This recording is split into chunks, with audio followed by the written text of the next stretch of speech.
शारदीय नवरात्र की नवमी पर सीएम धामी ने किया कन्या पूजन। प्रदेशवासियों को विजयदशमी की दी शुभकामनाएं।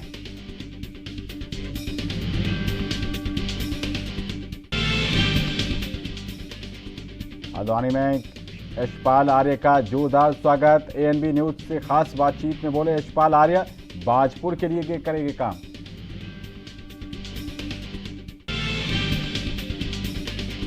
बीजेपी में कई सिटिंग विधायकों का टिकट कटने की संभावना। बीजेपी ने सभी विधायकों के क्षेत्रों में कराया आंतरिक सर्वे।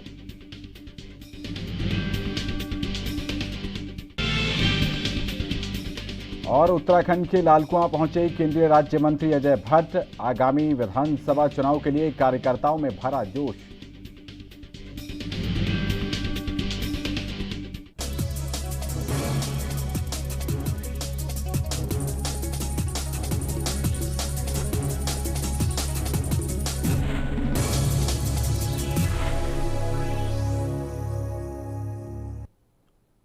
नमस्कार, आप देख रहे हैं एएनबी न्यूज और मैं हूं आपके साथ पवन पांडे। स्वागत है आपका अपने उत्तराखंड में और अहम खबर के साथ बुलेटिन का आगाज करते हैं। उत्तराखंड के सीएम पुष्कर सिंह धामी ने बड़ा ऐलान किया है। उन्होंने कहा है कि कोरोना से मृत्यु होने पर राज्य सरकार मृतक के परिजनों को 50,000 रुपए का मुआवजा देगी।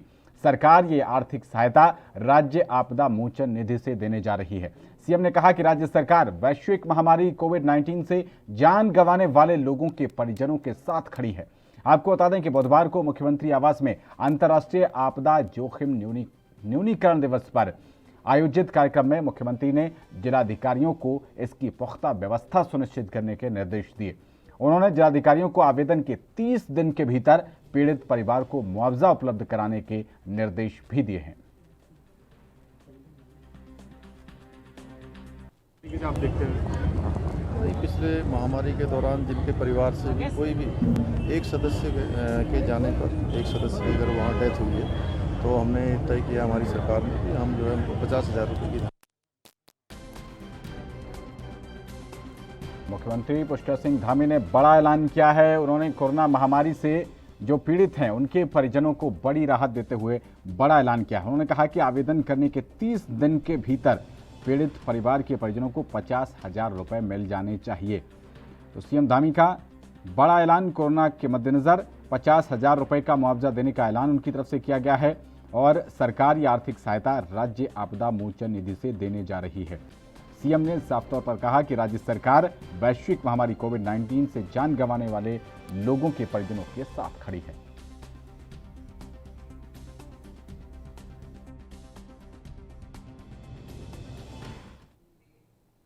आगे बढ़ते हैं। मुख्यमंत्री पुष्कर सिंह धामी ने आज गुरुवार को शारदीय नवरात्र की नवमी के पावन अवसर पर मुख्यमंत्री आवास में विधि विधान से कन्या पूजन किया और इस दौरान उन्होंने नवदुर्गा की प्रतीक 9 कन्याओं को भोजन कराया। साथ ही सीएम ने प्रदेशवासियों को विजयदशमी की शुभकामनाएं भी दी।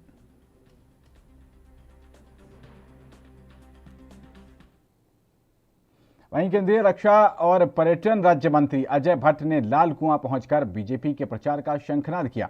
इस दौरान बीजेपी कार्यकर्ताओं ने पुष्प गुच्छ भेंट करते हुए केंद्रीय मंत्री का स्वागत किया। वहीं केंद्रीय मंत्री अजय भट्ट ने कार्यकर्ताओं के साथ संवाद स्थापित करते हुए आगामी चुनावों के लिए कार्यकर्ताओं में जोश भरा। उन्होंने कहा कि आने वाले 2022 विधानसभा चुनाव में बीजेपी प्रचंड बहुमत के साथ सरकार बनाने जा रही है।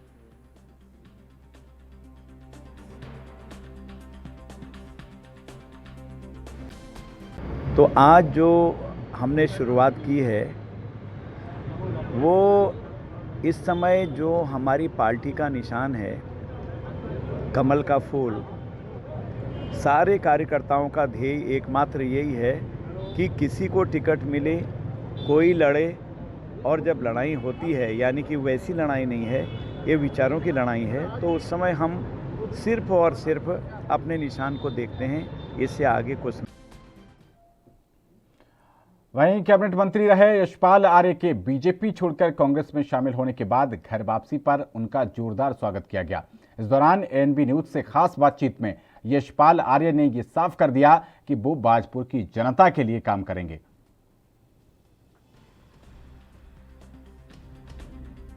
उत्तराखंड के दिग्गज नेता यशपाल आर्या घर वापसी कर चुके हैं, यानी कांग्रेस में वापसी कर चुके हैं। उनके आने के बाद से उत्तराखंड के हर शहर में, हर गली में, हर मोहल्ले में कांग्रेस के द्वारा उत्साह देखा जा रहा है, उत्सव मनाया जा रहा है। यहाँ पर आप देख सकते हैं यशपाल आर्या का उन्हीं के निवास पे आज वो पहुंचे हैं और यहाँ पर जोश और गर्मी के साथ यशपाल आर्या जी का स्वागत लगातार किया जा रहा है। उनको बधाई देने का तांता यहाँ पर लगा हुआ है और यशपाल जी यहाँ पर मौजूद है हमारे साथ। उनसे जानते हैं, घर वापसी कर चुके हैं, कैसा महसूस कर रहे हैं सर?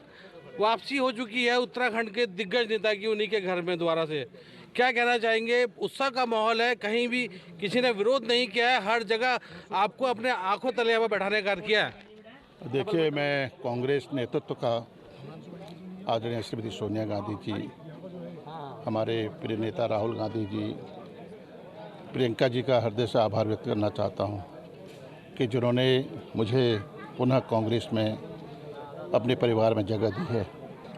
मैं धन्यवाद देना चाहता हूं, आभार व्यक्त करना चाहता हूं हमारे पूर्व अध्यक्ष, पूर्व मुख्यमंत्री और कांग्रेस के महामंत्री हरीश रावत जी का, हमारे नेता प्रतिपक्ष प्रीतम सिंह जी का, प्रदेश कांग्रेस के अध्यक्ष गणेश गोध्याल जी का, और ख़ास तौर से जो हमारे प्रभारी हैं, उत्तराखंड के इंचार्ज हैं देवेंद्र यादव जी का हृदय से आभार व्यक्त करना चाहता हूं कि जिन्होंने सब ने मिलकर मुझे आह्वान किया, कहिए कि मुझे आगे आने के लिए प्रेरित किया और सब ने स्वीकार किया यशपाल आर्या को।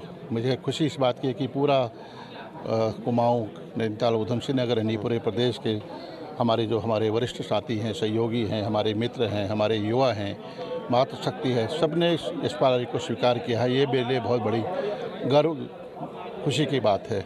मेरा ये संकल्प है, मेरा ये लक्ष्य है, मेरा उद्देश्य है कि कांग्रेस की वापसी हो 2022 के चुनाव में। हम सब मिलकर कांग्रेस को एकजुटता के लिए, कांग्रेस के पुनर्स्थापित करने के लिए बाजपुर में ही मैंने काम करना है। बाजपुर की जनता, बाजपुर के आवाम ने मुझे गले लगाया है। विपरीत परिस्थितियों में मुझे चुनकर भेजा उत्तराखंड की असेंबली में, तो मैं बाजपुर को कैसे अलग हो सकता हूँ? बाजपुर तो मेरी जान है। बहुत धन्यवाद सर। तो साफ तौर से यशपाल आर्या ने साफ कर दिया है कि अगर वो चुनाव लड़ेंगे और कांग्रेस में विजय यात्रा का यहाँ पर दौर निकलेगा, जो विधानसभा चुनाव के बाद कांग्रेस की सत्ता बनाने के बाद उत्तराखंड में रुकेगा। Amit Chaudhary, ANB news, Haldwani.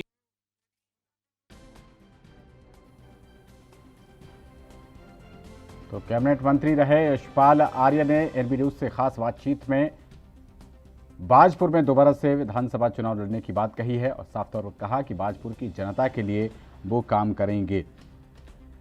तमिल सरकार में कैबिनेट मंत्री रहे यशपाल आर्या बीजेपी छोड़ चुके हैं और कांग्रेस में शामिल हो चुके हैं। उसके बाद घर वापसी पर उनका जोरदार स्वागत किया गया है।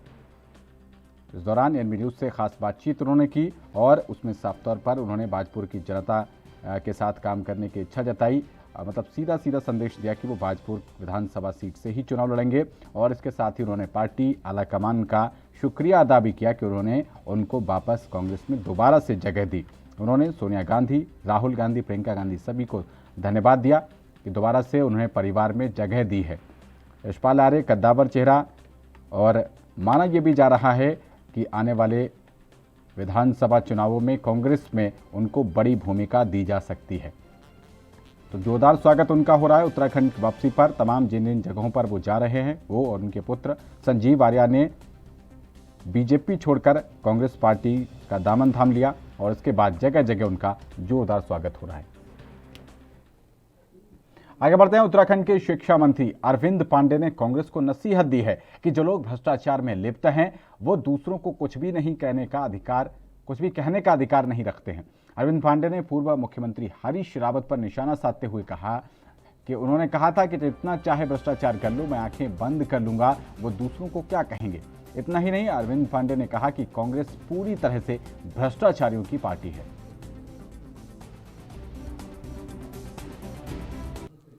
कि सूप तो बोले बोले छलनियों को नहीं बोलना चाहिए। जो लोग इस प्रदेश के बहुत बड़ी व्यवस्था में बैठ के बोलते थे कि मैं अपनी आंखें मूंद लूँगा, मैं अपनी आंखों को बंद कर लूँगा, जिसको जो लूटना लूट ले, ऐसा आदमी क्या किसी को पुण्य और क्या किसी को पाप बोलेगा। और मैं कह सकता हूँ कि आज की जो कांग्रेस है, पूरी कांग्रेस ये भ्रष्टाचारी देशद्रोही और पापियों का एक प्लेटफॉर्म है।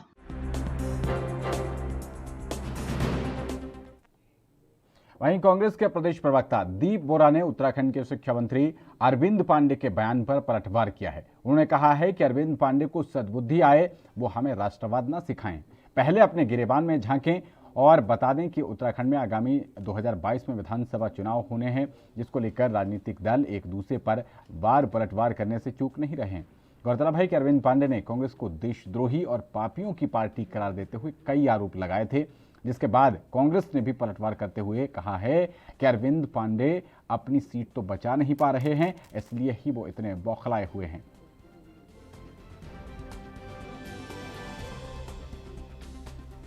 तो कांग्रेस का पलटवार शिक्षा मंत्री अरविंद पांडे के बयान पर कांग्रेस के प्रवक्ता दीप बोरा ने पलटवार किया है। उन्होंने साफ तौर पर कहा कि हमें अरविंद पांडे राष्ट्रवाद ना सिखाएं। उन्होंने कहा कि अरविंद पांडे अपनी सीट नहीं बचा पा रहे हैं और इस कदर बौखलाए हुए हैं कि वो अनाप शनाप बोल रहे हैं। इसी को लेकर अब कांग्रेस पार्टी ने पलटवार किया है और शिक्षा मंत्री अरविंद पांडे के बयान पर जोरदार पलटवार करते हुए कहा कि हमें राष्ट्रवाद ना सिखाएं अरविंद पांडे।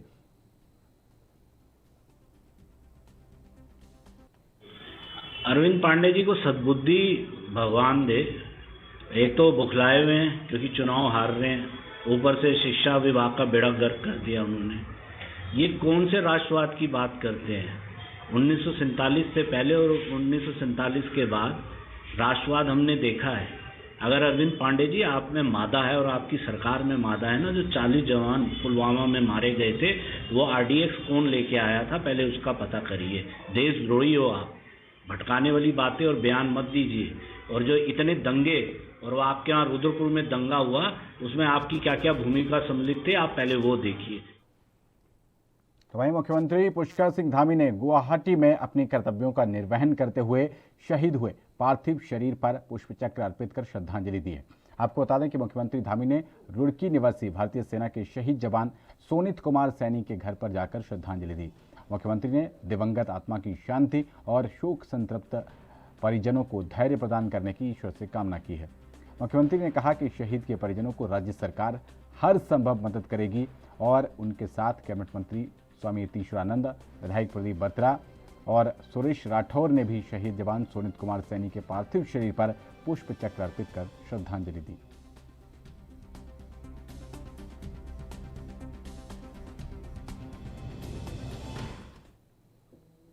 आगे बढ़ते हैं। आने वाले विधानसभा चुनाव में बीजेपी में कई सिटिंग विधायकों का टिकट काटे जाने की संभावना है। राजनीतिक गलियारों में ये चर्चा आम हो गई है कि इस बार बीजेपी करीब 40 से ज्यादा सिटिंग विधायकों का टिकट काटेगी। बीजेपी ने अपने सभी विधायकों के क्षेत्रों में एक आंतरिक सर्वे करवाया है और पार्टी सर्वे के आधार पर जिन विधायकों का काम संतोषजनक नहीं होगा, उनका टिकट कटना लगभग तय माना जा रहा है। बीजेपी के प्रवक्ता सादाब शम्स ने बताया है कि जिस विधायक का काम अच्छा होगा उसके कद को बढ़ाया जाएगा और जिनका काम संतोषजनक नहीं पाया गया उनका टिकट काट दिया जाएगा। तो बीजेपी हर विधानसभा चुनाव से पहले इस तरीके के आंतरिक सर्वे करवाती रहती है और इसके बाद जो रिपोर्ट सामने आती है उसी के आधार पर अगले चुनाव के लिए उसका टिकट तय होता है। इसी को लेकर बीजेपी के प्रदेश प्रवक्ता सादाब शम्स ने भी इस बात की पुष्टि की है कि जिनका काम संतोषजनक नहीं पाया जाएगा, जनता से जो जुड़े हुए नहीं रहे, जिनकी नेगेटिव रिपोर्ट आएगी, ऐसे लोगों का टिकट कटेगा। और साथ ही जिनका काम संतोषजनक होगा, जिन्होंने अच्छा काम किया है, पब्लिक के बीच अपीयरेंस उनकी ठीक है, गुडविल है, उन लोगों को आगे बढ़ाया जाएगा।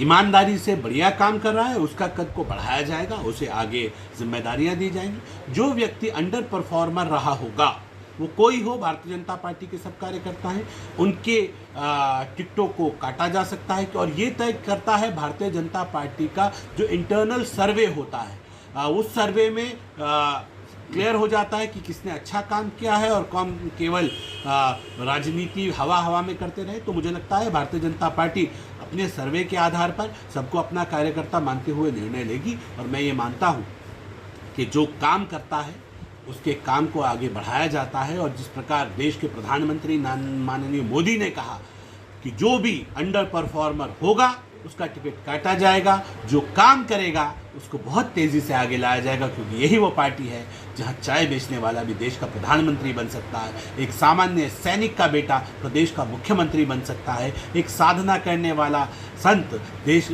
उत्तर प्रदेश के मुख्यमंत्री बन सकता है। तो हम लोग केवल और केवल काम के आधार पे आगे बढ़ाते हैं, सिर्फ बातों के आधार पर या किसी की शक्ल देखकर। अगली खबर का रुख करते हैं। कांग्रेस पार्टी में घर वापसी के बाद यशपाल आर्य और उनके पुत्र संजीव आर्य का पार्टी पदाधिकारियों ने और कार्यकर्ताओं ने ढोल नगाड़ों के साथ भव्य स्वागत किया। इसे देखकर यशपाल आर्य और संजीव आर्य गदगद हो गए और उन्होंने अपने समर्थकों और पार्टी पदाधिकारियों का धन्यवाद भी किया। वहीं कांग्रेस नेता यशपाल आर्य हल्द्वानी, सोमेश्वर, काशीपुर समेत कई जगहों से उनके चुनाव लड़ने की अटकलें चल रही थी और उस पर उन्होंने विराम लगा दिया है। कांग्रेस नेता यशपाल आर्य का कहना है कि बाजपुर उनका कर्म क्षेत्र रहा है, यहाँ की देवतुल्य जनता ने उनको अपार प्रेम दिया है और यहीं से वो चुनाव लड़ेंगे। उनका कहना है कि बाजपुर उनकी कर्म भूमि है, ऐसे में वो किसी भी कीमत पर उन्हें नहीं छोड़ सकते। उन्होंने कहा कि अगला चुनाव बाजपुर विधानसभा से लड़ेंगे। गौरतलब है कि यशपाल आर्य प्रदेश की राजनीति में कद्दावर नेताओं में शुमार रहे हैं। उन्होंने विधानसभा चुनाव 2022 में कांग्रेस पार्टी की सरकार बनने का दावा किया है। पर मेरे लिए एक बहुत सुखद अनुभूति है और मैं व्यक्तिगत तौर पर उत्तराखंड कांग्रेस के प्रत्येक कार्यकर्ता का दिल से आभार प्रकट करता हूं, जो 2 दिन के अंदर एक उल्लास, उमंग, जोश और जो स्नेह, आशीर्वाद, समर्थन हमारे वापस आने पे, घर पे वापस आने पर हमारे प्रदेश के कांग्रेस के कार्यकर्ताओं ने दिखाया है। मैं विश्वास करता हूं कि निश्चित तौर पर 2022 के लिए जो जोश और उमंग की आवश्यकता थी वो दिख रही है और निश्चित तौर पर 2022 में कांग्रेस फिर से पूरी ताकत के साथ उत्तराखंड में पुनर्स्थापित होगी। इन्हें मुझे भरोसा है यहाँ की आवाम पर, यहाँ की महान जनता पर और अपने कार्यकर्ताओं पर। कार्यकर्ताओं ने संकल्प ले लिया है कि हमें आगे बढ़ना है और परास्त करना है, और जब परास्त करेंगे उसके बाद तो कांग्रेस की विजय सुनिश्चित होगी। सर कहा जा रहा है कि 4.5 सालों में आपने किस तरीके से पूरे सरकार के क्या कुछ स्थिति रही है, क्या महसूस किया? देखिए, मैंने कहा ना, हमारा शंखनाद, विजय शंखनाद हल्द्वानी, प्रभु राम की भूमि, रामलीला, वहीं लीला होगी। सर कैसी परिस्थिति, वहीं अपनी बात कहेंगे, अपनी बात को रखेंगे, वहीं से हुंकार भरी जाएगी और 4.5 साल का लेखा जोखा भी मैं जनता के सामने रखना भी नहीं कर सकता हूँ। मैंने उनकी सेवा की है एक सेवक के रूप में। मैंने अपने को कभी मंत्री नहीं माना, एक सेवादार माना। सेवा करने का जो मेरा जज्बा है, मैंने कहा ना कि मानवता से बड़ा, मानव सेवा से बड़ा कोई धर्म नहीं है राजनीति में। मैंने यही तो यहाँ पर रुक छोटे से ब्रेक के लिए देखते रहिए ANB न्यूज़।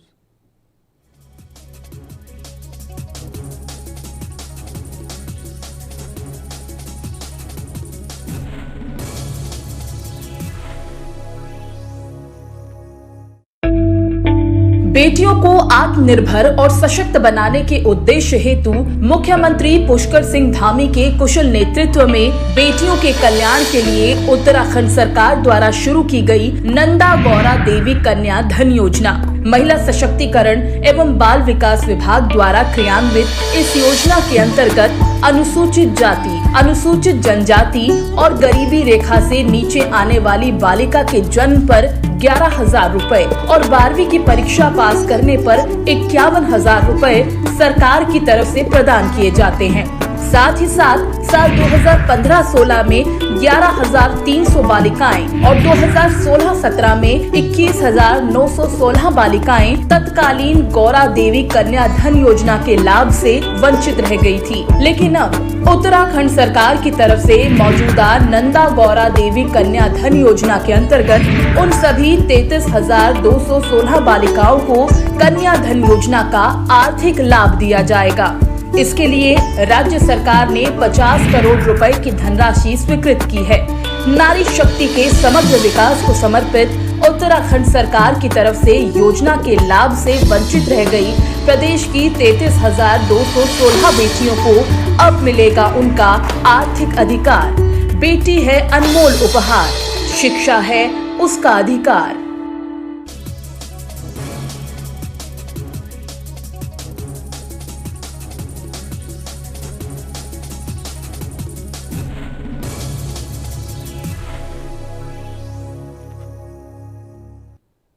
ब्रेक के बाद स्वागत है आपका अपने उत्तराखंड में। अगली खबर का रुख करते हैं। आज शारदीय नवरात्रि की नवमी तिथि है और आज के दिन मां सिद्धिदात्री की पूजा की जाती है। महानवमी के इस अवसर पर देहरादून में भी कन्या पूजन किया गया और देहरादून के मंदिरों में सुबह से ही भक्तों की भीड़ नजर आई। कन्याओं को हलवा पूरी और चने आदि का भोग लगाया गया।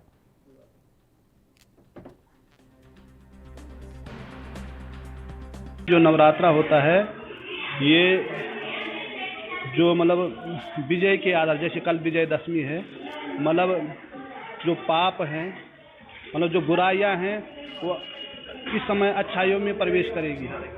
तो माता रानी का जो यहाँ पर ये 9 दिन का नवदुर्गा पाठ चला है, तो मन जो दुर्गा माता है वो राक्षसों का नाश करने वाली है। तो हमने यहाँ पर पीछे माता का जवारा बो रखा है और आज हम लोग नवरात्रि में आज के दिन यहाँ दर्शन करने आए हुए हैं और मैं यहाँ पे सेविका भी हूँ यहाँ की मंदिर की। और मैं यहाँ भी मैंने हर सुख दुख यहाँ माँ भगवती के दरबार में देखे हैं। तो आज जब मुझे थोड़ा सुख मिला तो मैं यहाँ को थोड़ी ना छोड़ दूँगी दरबार को। तो मतलब यहाँ पे हम लोग नवरात्रि में बस माँ भगवती के दर्शन करने आए। सुबह से शाम तक हम लोग यहीं बैठे रहते हैं। बहुत सत्कार मेला लगा रहता है।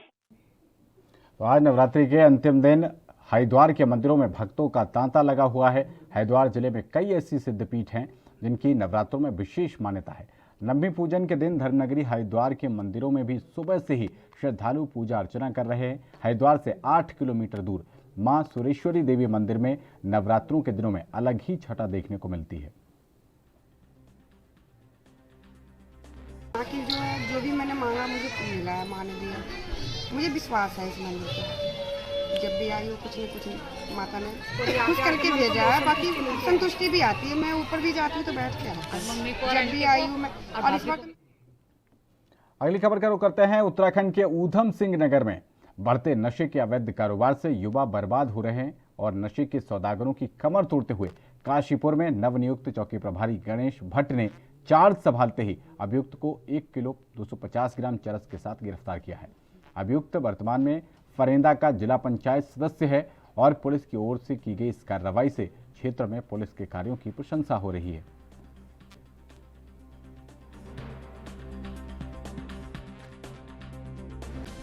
क्षेत्र में बांसफोड़न चौकी द्वारा और चौकी इंचार्ज द्वारा एक बहुत ही अच्छी कार्रवाई की गई, जिसमें लगभग 1.25 किलो के आसपास में चरस बरामदगी की गई, जो काशीपुर क्षेत्र में यूपी से बेचने के लिए आ गई थी। इसमें आश्चर्यजनक बात यह थी कि एक जिला पंचायत सदस्य जो यूपी में जिला पंचायत सदस्य है, उनके द्वारा ये कार्य किया जा रहा था। तो और जो भी व्यक्ति काशीपुर क्षेत्र में या हमारे जनपद में अन्य राज्यों से अगर कोई अवैध स्मैक या चरस बेचने की कोशिश करता है तो पुलिस द्वारा उस पर कार्रवाई। तो काशीपुर में नशे के अवैध कारोबार पर पुलिस का शिकंजा कसता हुआ दिखाई पड़ा है और इस बार हैरानी भरी बात यह है कि जनप्रतिनिधि ही जब इस तरीके के अवैध कारोबार को करवाते हुए देखे गए हैं तो ये एक और बड़ी चुनौती पुलिस विभाग के सामने हो जाती है। 1 किलो 250 ग्राम चरस के साथ अभियुक्त गिरफ्तार हुआ है और बताया जा रहा है कि जिला पंचायत सदस्य के द्वारा ये पूरा गोरख धंधा करवाया जा रहा था। तो 1 किलो 250 ग्राम चरस के साथ पुलिस ने नशे के तस्कर को गिरफ्तार किया है। चरस की तस्करी ये युवक कर रहा था और पुलिस को मुखबिरों द्वारा सूचना मिली थी। उसके बाद पुलिस ने तत्परता से कार्रवाई की है और कार्रवाई करते हुए इस अभियुक्त को धर दबोचा है। पुलिस के इस काम की चारों ओर जनता में बहुत ज़्यादा प्रशंसा हो रही है और इस मामले में सबसे बड़ी बात यह है कि जनप्रतिनिधि जो कि जिला पंचायत सदस्य बताया जा रहा है, उसकी संलिप्तता सामने आई है। उत्तराखंड में एक तरफ डेंगू का प्रकोप लगातार बढ़ता जा रहा है, वहीं जसपुर में वायरल का प्रकोप बढ़ रहा है। निजी अस्पतालों में लगातार मरीज भर्ती हो रहे हैं और जसपुर के सामुदायिक स्वास्थ्य केंद्र में वायरल के मरीज आ रहे हैं, जिसको लेकर सामुदायिक स्वास्थ्य केंद्र के अधीक्षक हितेश कुमार ने बताया है कि उत्तराखंड में डेंगू का प्रकोप बढ़ रहा है। वहीं मौसम के बदलते मिजाज के चलते वायरल का प्रकोप भी बढ़ता जा रहा है। जसपुर स्वास्थ्य विभाग द्वारा चिकित्सालय में आए मरीजों की कोविड-19 की जांच भी लगातार की जा रही है। वायरल रोगियों की भी जांच की जा रही है। वहीं कुछ मरीज पॉजिटिव आ रहे हैं। साथ ही बताया है कि अधिकांश मरीज की रिपोर्ट नेगेटिव आ रही है। हमारे पास मरीज आ रहे हैं, उनमें से ज़्यादातर वायरल से ग्रस्त हैं। उनकी कोविड की जांच कराई जा रही है लगातार, तो कोविड की जांच तो नेगेटिव आ रही है और इसके अलावा डेंगू की भी हम जांच करा रहे हैं, मलेरिया की भी जांच करा रहे हैं, तो वो भी नेगेटिव आ रहे हैं। लेकिन बुखार है, बुखार के मरीज आ रहे हैं और इस समय जो है हमको मच्छरों से थोड़ा सावधान रहना है और बदलते मौसम से थोड़ा सावधान। कोई हमारे यहाँ बहुत ज़्यादा बड़ी संख्या में मरीज नहीं आ रहे हैं, लेकिन थोड़ी सी संख्या बढ़ी है मरीजों की, बुखार वालों की। उन बुखार वालों की हम निरंतर जांच करा रहे हैं, लेकिन कोई ऐसी कोई विशेष बीमारी सामने नहीं आ रही। नेशन हमारा तो जसपुर में लगातार डेंगू का प्रकोप बढ़ता हुआ देखा जा रहा है और इसी को लेकर स्वास्थ्य विभाग के सामने बड़ी चुनौती है। चिकित्सालय में लगातार रोगियों की संख्या बढ़ती जा रही है और साथ ही वायरल फीवर का भी प्रकोप देखा जा रहा है। चिकित्सा अधीक्षक का कहना है कि ऐसे मौसम में मच्छरों से थोड़ा सा सावधान रहने की ज़रूरत है और डेंगू का ये जो प्रकोप है इसके साथ साथ वायरल का प्रकोप भी देखा जा रहा है। अस्पतालों में लगातार रोगियों की संख्या बढ़ रही है और ऐसे में तमाम सावधानियां बरतने की अपील चिकित्सा विभाग के द्वारा की जा रही है। तो बदलते हुए मौसम में इस तरीके की बीमारियां पैर पसारती हैं, उनका प्रकोप बढ़ जाता है।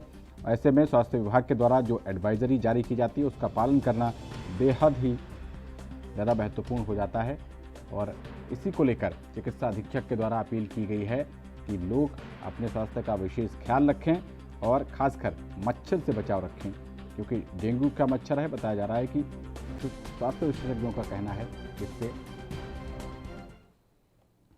वहीं बाजपुर में उत्तराखंड जल संस्थान के संविदा कर्मचारियों ने 5 सूत्रीय मांगों को लेकर कार्य बहिष्कार शुरू कर दिया है। यहां कर्मचारियों ने प्रदेश सरकार के खिलाफ जमकर नारेबाजी की और सरकार पर कर्मचारियों का उत्पीड़न करने का आरोप लगाया है।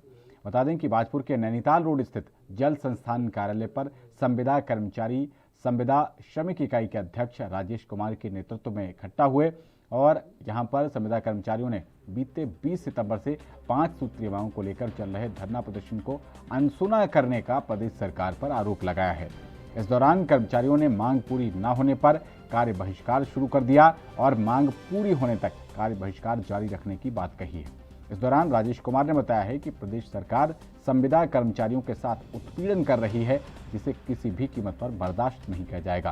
उन्होंने कहा कि जब तक मांग पूरी नहीं होती तब तक आंदोलन जारी रहेगा। उत्तराखंड जल संस्थान संविदा श्रमिक के अंतर्गत जो भीमताल में 20 सितंबर से धरना प्रदर्शन चल रहा है और उसमें 5 सूत्रीय मांगों को लेकर चल रहा है और कल उनका आदेश हुआ है 13 अक्टूबर रात्रि 12 बजे से क्या कार्य बहिष्कार किया जाए, जिससे जो हमारी मांग उत्तराखंड सरकार पूरा सुने। और इस बात को कई वर्षों से हो गया, 20 से 10 साल हो गए लगातार जो लोग उसमें लगे हैं। बाजपुर को आज जो बाजपुर है इसमें कार्यालय पहुंचकर यहाँ हड़ताल पर बैठे हैं और कार्य बहिष्कार। तो उत्तराखंड के इस खास बुलेटिन में मेरे साथ इतना ही, लेकिन एनबी न्यूज़ पर खबरों का सिलसिला लगातार जारी है। बने रहिए एनबी न्यूज़ के साथ। नमस्कार।